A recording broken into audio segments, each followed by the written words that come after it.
तर मंडळी फक्त 4 साहित्यांमध्ये पेढ्यासारखी बर्फी घरच्या घरी एकदम नरम आणि चविष्ट। तर इथे साहित्य मेजरिंग कपने 1 कप रवा आणि 1 कप बेसन पीठ घेतलंय। ते गॅसवर बारीक गॅसवर छान खरपूस भाजून घ्यायचे। आपलं बेसन पीठ गरम झालं की नंतर त्यात तूप टाकायचे।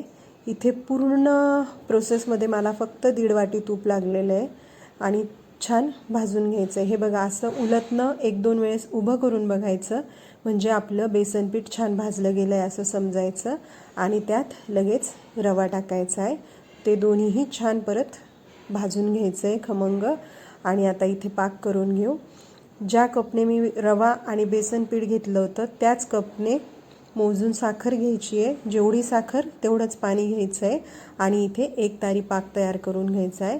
आता भाजलेलं मिश्रण थोडंसं हाताला कोमट लागेल इतपत थंड होऊ द्यायचं आणि आपल्या थंड झालेल्या पाकात सोडून घ्यायचं आहे। छान हलवून घ्यायचं आहे। कुठल्या प्रकारची गुठळी राहायला नको रव्याची किंवा बेसन पिठाची। छान फेटून घ्यायचं आहे।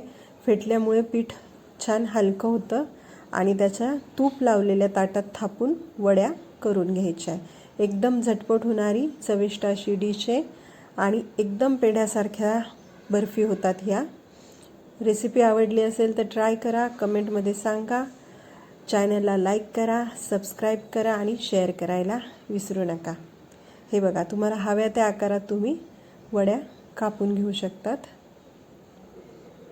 वडी एकदमच नरम आणि खुसखुशीत झाली आहे, एकदम पेढ्यासारखी झाली आहे।